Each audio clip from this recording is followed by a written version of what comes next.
Hello बच्चों, कैसे हैं आप सभी।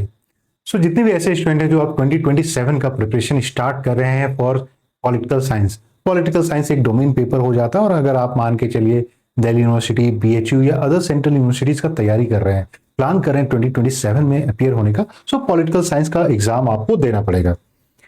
इस वीडियो में हम लोग कंप्लीटली पॉलिटिकल साइंस के सिलेबस को डिस्कस कर लेंगे और ये वीडियो आपके लिए बहुत इंपॉर्टेंट होने वाला है। जब भी आप किसी भी एग्जाम की प्रिपरेशन करते हो तो पहला स्टेप हो जाता है उसके सिलेबस को समझना, उसके सिलेबस को देखना, सिलेबस किस तरीके से स्प्रेड है। इसके बाद आती है बात के क्वेश्चंस किस तरीके से पूछे जाते हैं, हमें प्रिपरेशन किस तरीके से करना है। आज के इस वीडियो में हम लोग सिर्फ और सिर्फ सिलेबस को अच्छे से समझ लेंगे, क्योंकि आपने अगर सिलेबस को ढंग से समझ लिया तो मान के चलिए आपका 20 to 25% प्रिपरेशन तो सिलेबस से ही कंप्लीट हो जाता है। ये देखना है कि सिलेबस कितना वास्ट है और ये अभी से जरूरी क्यों हो जाती है। यूजुअली क्या होता है कि बच्चे जो है, बहुत सारे स्टूडेंट लास्ट में जब प्रिपरेशन करने बैठते हैं तो उसमें बोर्ड एग्जाम आ जाता है, प्री बोर्ड आ जाता है और वो प्रिपरेशन नहीं कर पाते हैं। आपके पॉलिटिकल साइंस अगर आपका 12th में एज ए सब्जेक्ट आपने चूज किया है, ये अभी से ही आपको हेल्प करेगा आपके बोर्ड एग्जाम में भी और सीयूईटी एग्जाम में भी। तो ये सिंक्रोनाइजेशन बहुत ही जरूरी हो जाती है। ठीक है, सबसे पहले अब स्टार्ट कर देते हैं हम लोग पॉलिटिकल साइंस का सिलेबस। इससे पहले एक चीज मैं आपको क्लियर कर दूं, स्टूडेंट का ये क्वेश्चन होता है कि सर इसके लिए बुक्स कौन सी पढ़ी जाए। एनसीईआरटी क्लास 12 का बुक सफिशिएंट है एनसीईआरटी के प्रिपरेशन करने।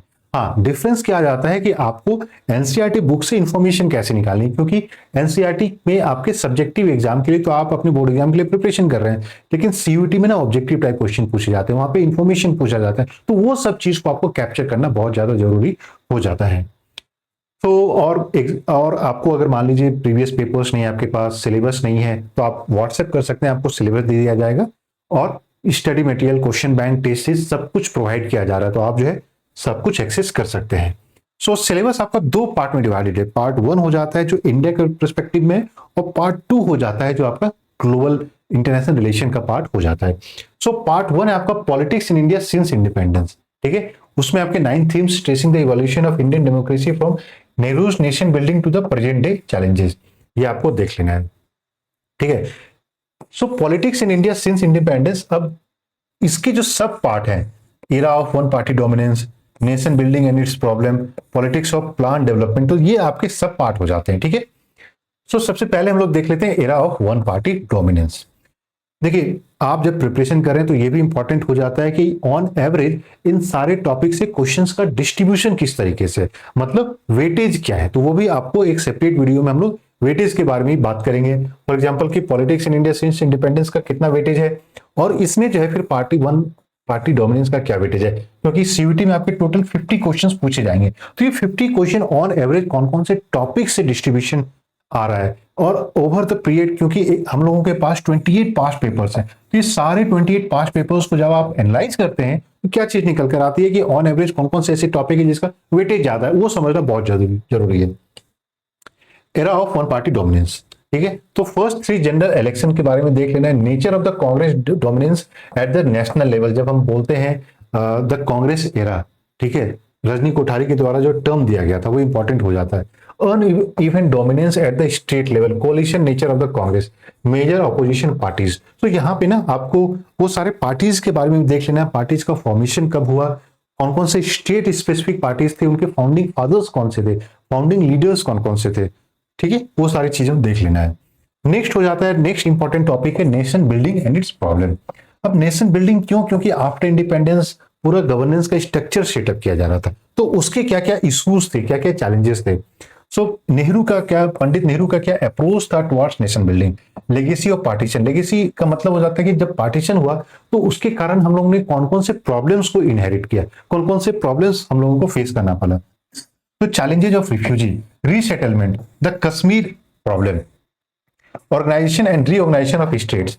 क्योंकि देखिए इंडिपेंडेंस के समय ना बहुत सारे प्रिंसली स्टेट्स थे, अब उसके बाद एक मूवमेंट स्टार्ट हुआ जहां पे लिंग्विस्टिक बेसिस पे स्टेट्स क्रिएट करने जाने लगे। तो वो मूवमेंट कौन कौन से थे, कौन कौन से स्टेट क्रिएट किए गए, क्योंकि एक साइड हम लोगों को नेशन बिल्ड भी करना था जहाँ पे बहुत सारी पॉवर्टी थी, तो आउट ऑफ पॉवर्टी लोगों को निकालना था, जॉब देना था, एम्प्लॉयमेंट क्रिएट करना था, इंडस्ट्रीज सेटअप करना था, और साथ में ये सब सोशियो कल्चरल चैलेंजेस भी थे। पॉलिटिकल कॉन्फ्लिक्ट्स ओवर लैंग्वेज, किस तरीके से बिटवीन तमिलनाडु एंड आंध्र प्रदेश, तमिलनाडु ने बोला कि मेरा अलग लैंग्वेज है, आंध्र प्रदेश ने बोला मेरा अलग लैंग्वेज है, so we need a separate state, तो उसका बाइफर्केशन कैसे किया जाए। अब स्टेट रीऑर्गेनाइजेशन कमेटी जब क्रिएट की गई तो इनके कौन कौन से मेंबर्स थे, तो आपको स्पेसिफिक एनसीईआरटी पे ही फोकस करना है। फिर पॉलिटिक्स ऑफ प्लान डेवलपमेंट, जब आपका प्लानिंग एरा स्टार्ट हुआ, जब 5 ईयर प्लान का कॉन्सेप्ट आया, ठीक है, तो 5 ईयर प्लान कौन कौन से प्लान्स थे और हर एक 5 ईयर प्लान का क्या थीम था, फोकस एरिया क्या था। और बीच में हम लोगों ने देखा कि 1 ईयर प्लान आया, रोलिंग प्लान आया, ठीक है, उस हर एक 5 ईयर प्लान का क्या क्या ऑब्जेक्टिव था, उसका आउटकम क्या था, ग्रोथ रेट क्या हुआ, expansion of the state sector and the rise of the new economic interest। State sector in the sense जब प्लानिंग प्रोसेस स्टार्ट हुआ तो यहाँ पे जो है आपके कमांडिंग हाइट्स, मतलब स्टेट स्पॉन्सर्ड इंडस्ट्रीज की बात की गई। तो वहां पे भी आप बोल सकते हैं रीजनलिज्म बहुत ज्यादा था, हर एक स्टेट चाह रहा था, हर एक रीजन चाह रहे थे कि ये इंडस्ट्री मेरे पास है, तो उसको कैसे बैलेंस आउट किया गया। नेक्स्ट आ जाता है India's external relations, Nehru's foreign policy, Sino Indian war of 1962, India China war, Indian Indo Pakistan war of 1965, 1974 में क्या आउटकम था। आपको ये देख लेना है कि जब भी हम इन सारे वॉर्स की बात कर रहे हैं ना, तो बहुत सारी ट्रीटीज साइन हुई, तो ट्रीटीज के सिग्नेटरीज कौन कौन से थे, India's nuclear programme and the shifting alliance in the world politics. ये आपके इंपॉर्टेंट हो जाता है किस तरीके से जब इंडिया ने न्यूक्लियर पावर टेस्ट किया तो एक्सटर्नल प्रेशर किस तरीके से अप्लाई हुआ, यूएस ने किस तरीके से रिस्पॉन्ड किया, यूएन ने किस तरीके से सैंक्शन इंपोज किए। ठीक है, नेक्स्ट हो जाता है challenges to and the restoration of the Congress system. Again Congress, क्योंकि देखिए इंडिपेंडेंस के बाद Congress one of the largest party थी, मल्टीपल स्टेट्स में उनके पावर्स थे, तो सेंटर में भी कांग्रेस, स्टेट में भी सेंटर कांग्रेस, लेकिन फिर धीरे धीरे कैसे पावर शिफ्ट होने लगा और कांग्रेस ने इमरजेंसी लगा दिया। तो what was the purpose of emergency, what was the outcome of emergency, वो सारी चीजें आपको पढ़ लेनी है। पॉलिटिकल सक्सेशन आफ्टर नेहरू, ठीक है, non Congressism and the electoral upset of 1967, Congress split, Congress किस तरीके से, और आप देखिएगा कि बहुत सारी स्टेट्स में भी अलग अलग कांग्रेस के रीजनल पार्टीज क्रिएट किए गए। Constitution, Congress victory in the 1971 election, politics of गरीबी हटाओ, इंदिरा गांधी के द्वारा जो पूरा नारा दिया गया था गरीबी हटाओ। ठीक है, crisis of the constitutional order, अब यहां बात आ जाती है आपका इमरजेंसी का। Search for a committed bureaucracy and judiciary, judiciary में किस तरीके से सीनियरिटी को हटा के जो है चीफ जस्टिस ऑफ इंडिया बना दिया गया, वो इंपॉर्टेंट है। ठीक है, मूवमेंट आया गुजरात में, बिहार मूवमेंट आ गया। इमरजेंसी क्या कॉन्टेक्स्ट था, what was the reason for emergency, constitution and extra constitutional dimensions, resistance to emergency, 1977 elections and the formation of the Janata party. 1997 में जब फिर इमरजेंसी हटाई गई, री इलेक्शन किया गया, तो कांग्रेस हार गई, जनता पार्टी जीत गई। Formation of Janata party played an important role in the recreation of Bharatiya Janata party. Rise of civil liberties organisations, बहुत सारे इंस्टीट्यूशंस आए, एनजीओज ओपन हुए। नेक्स्ट हो जाता है आपका regional aspirations and the conflict. Regional aspirations in the sense that हर एक स्टेट बाइफर्केशन, स्टेट के जो अपने इश्यूज थे वो फिर मुद्दा कैसे उठाया गया। ठीक है, जैसे पंजाब क्राइसिस, मिलिट्री पंजाब में anti Sikh rights of 1864, Kashmir situation, challenges and responses in the north east. तो 3 स्टेट को आपको फोकस करना है, Punjab, Kashmir and the north east, क्योंकि नॉर्थ ईस्ट में भी आपका बहुत सारा इंसर्जेंसी ग्रुप्स थे, तो उसको किस तरीके से एड्रेस किया गया, उनके क्या क्या कॉजेस थे, उनके क्या क्या चैलेंजेस थे। ठीक है, democratic upsurge and the coalition politics, फिर धीरे धीरे किस तरीके से आप बोल सकते हैं जब कांग्रेस का आफ्टर 1997 के बाद फिर से इंदिरा गांधी की जीत हुई थी, इंदिरा गांधी के एसेसिनेशन के बाद फिर से राजीव गांधी या फिर आप बोल सकते हैं कांग्रेस की बहुत बड़ी जीत हुई, लेकिन फिर उसके बाद फिर कोलिशन गवर्नमेंट स्टार्ट हुआ। Coalition government in the sense that not single party getting the majority. फिर फाइनली कोलिशन गवर्नमेंट का स्टॉप कब हुआ, बीजेपी जब जीती 2014 में, लेकिन 2024 में फिर कोलिशन गवर्नमेंट, बिकॉज बीजेपी को सारे बहुमत नहीं मिली तो इन्होंने जो है अलग अलग पार्टीज के साथ अलायंस कर लिया। ठीक है, participatory upsurge in the 1990s, rise of Janata Dal and the BJP. ठीक है, increasing role of the regional parties and the coalition. अब हर एक स्टेट में रीजनल पार्टीज स्ट्रांग होती चली गई, तो वो सपोर्ट करने लगे नेशनल लेवल पे। और ये कोलिशन गवर्नमेंट का क्या क्या इश्यूज होता है, क्योंकि जो पार्टी स्टेट में उनके मान लीजिए 15 एमपी है, तो अब वो तो बार्गेन कर रहे हैं कि मुझे ये मिनिस्ट्री चाहिए, वो मिनिस्ट्री चाहिए। तो what are the challenges, coalition government के क्या क्या चैलेंजेस होते हैं वो आपको देख लेना है। ठीक है, United Front and the National Democratic Alliance government, elections 2004 to 2019 in the UPA government. ठीक है, फॉलोड बाय द एनडीए, ये चीज देख लेना है। फिर आ जाता है आपका टॉपिक नंबर 9 आ जाता है recent issues and challenges. So response to globalisation, globalisation को हम लोगों ने कैसे एड्रेस किया है। न्यू इकोनॉमिक पॉलिसी, आपको 1991 का लिबरलिज्म, ग्लोबलाइजेशन, ये सब देख लेना है।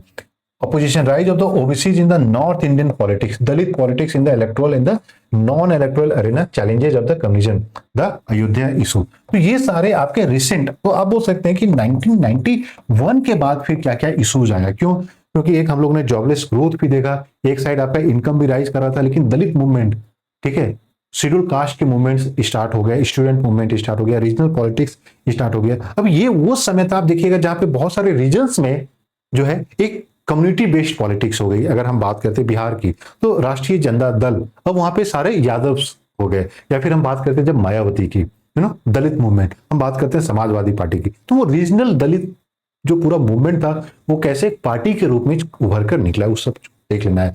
जब ओबीसी की बात करते हैं तो मंडल कमीशन, ठीक है, वो आपको देख लेना है। अब पार्ट 2 हो जाता है आपका जो ग्लोबल वाला पार्ट है, contemporary world politics, global issues क्या क्या है। तो इसमें 7 थीम्स हैं जो हम लोगों को कवर अप करना है।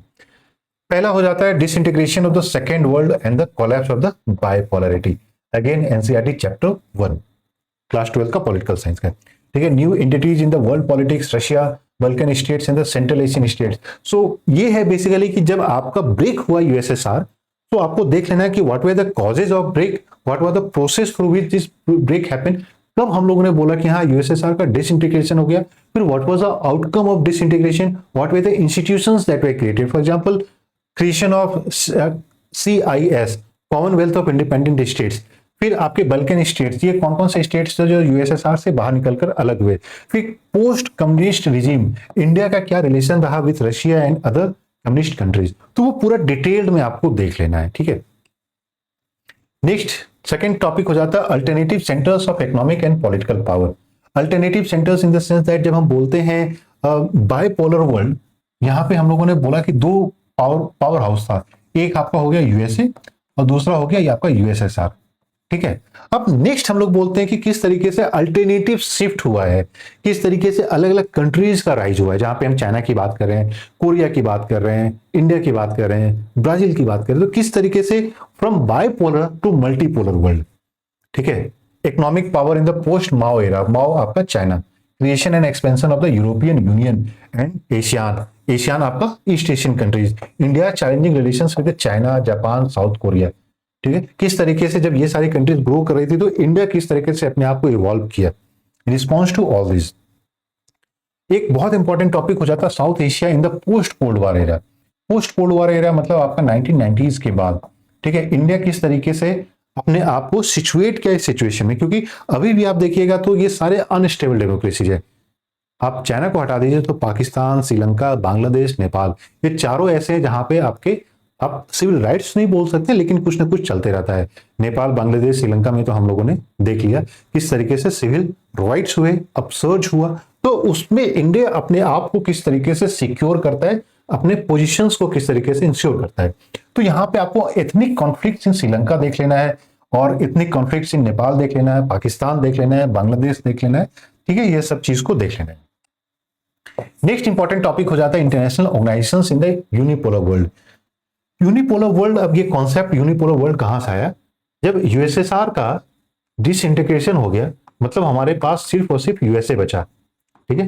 तो ये यूएसए क्रिएट किया यूनिपोलर वर्ल्ड, एक सिंगल पावरफुल कंट्री, एक सिंगल पावरफुल कंट्री, ठीक है। अब ये यूनिपोलर वर्ल्ड में किस तरीके से important institutions like United Nations या यूरोपियन या फिर यूरोपियन यूनियन या फिर एशियान, सार्क, इन सारे इंस्टीट्यूशंस ने अपने आप को किस तरीके से पोजीशन किया। तो यहाँ पे हम लोग को देख लेना restructuring and the future of the UN, India position in the restructured union. अब जैसे इंडिया हमेशा ये डिमांड कर रहा है कि India should be one of the permanent member of the security council, तो what are the reasons for that, ठीक है। Rise of new international actors in terms of both the state and the non state actors, ठीक है। NGO का rise कैसे हुआ, terrorism का rise कैसे हुआ, टेररिज्म भी इंटरनेशनल पॉलिसी को किस तरीके से फ्रेम करने में हेल्प किया है। न्यू इंटरनेशनल इकोनॉमिक ऑर्गेनाइजेशन, बहुत सारे international economic organisation like World Bank, IMF, इनके क्या क्या रोल्स हैं, इशूज हैं, इनका स्ट्रक्चर क्या है, इनका फॉर्मेशन, ऑर्गेनाइजेशनल स्ट्रक्चर, ये सब कुछ देख लेना है। How democracies and accountable are this new institutions of the global governance, मतलब ये सारे इंस्टीट्यूशंस की जब हम बात करते हैं तो ये कंट्रीज के टुवर्ड्स कितने अकाउंटेबल है, क्या ये खुद उन सारे कंट्रीज को प्रेशर करते हैं to follow a single of familiar set of rules, या there are some degree of sovereignty, तो उस चीज को देख लेना है। ठीक है। नेक्स्ट हो जाता है security in the contemporary world, security in the contemporary world. तो traditional concerns of security in the politics of disarmament. Disarmament मतलब हो जाता है जहां पे आप जो है अब या तो कोई न्यूक्लियर वेपन्स नहीं बता रहे हैं या वेपन्स ऑफ मास डिस्ट्रक्शन नहीं बना रहे हैं, ठीक है, जो भी आपके वेपन्स है आप उसको डिस्ट्रॉय कर रहे हैं। Non traditional dimensions of human security, तो यहाँ पे ट्रेडिशनल डायमेंशन भी देख लेना है और नॉन ट्रेडिशनल भी देख लेना है, दोनों के बीच में क्या डिफरेंसेस है, दोनों के क्या क्या कंपोनेंट्स हैं, क्या क्या कैरेक्टर्स है, वो देख लेना है। ग्लोबल पॉवर्टी, हेल्थ, एजुकेशन, अब यहाँ पे आपको थोड़ा सा ना एसडीजी, ठीक है, सस्टेनेबल डेवलपमेंट गोल्स के बारे में देख लेना है। Human rights and migration, there are different types of migration, migration can be ethnic also, migration can be for on the basis of environmental migration, for example floods आ रहे हैं या वोल्केनो इरप्शन हो रहा है, सुनामी आ रहा है, तो उसके कारण भी माइग्रेशन हो रहा है, उसको भी देख लेना है। नेक्स्ट हो जाता है environment and natural resources in the global politics.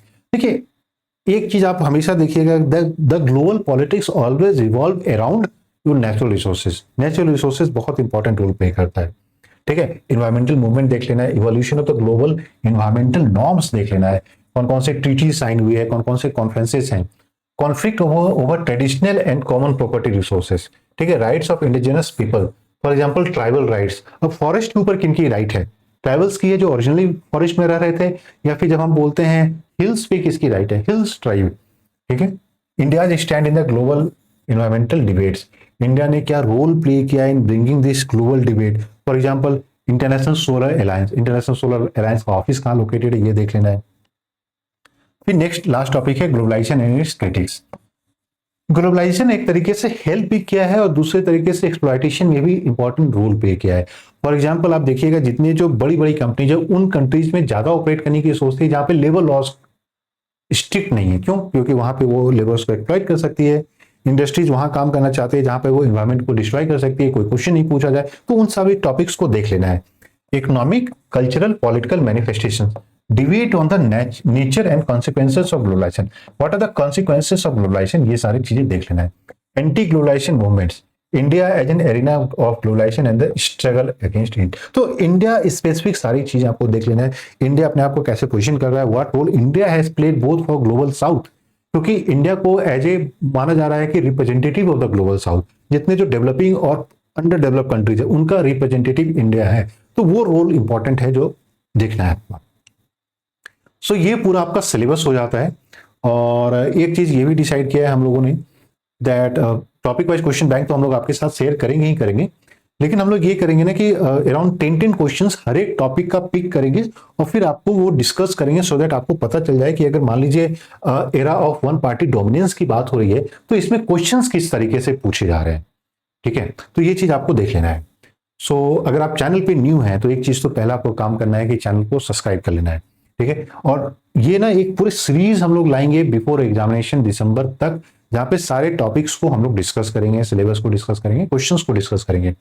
और आपको पूरा रेफरेंस चाहिए, पूरा स्टडी मटेरियल कोर्स कंटेंट, तो आपको जो है 8448878849 पे कॉल मैसेज करना है।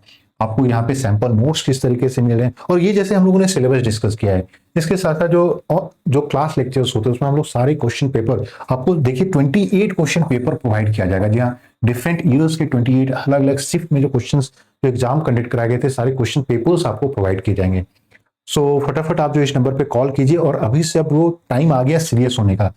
एक टारगेट जो हम लोग लेके चल रहे हैं कि 500 स्टूडेंट्स हमें ऐसे चाहिए जो इस बार सीयूईटी यूजी पॉलिटिकल साइंस में 250 आउट ऑफ 250 स्कोर करेंगे।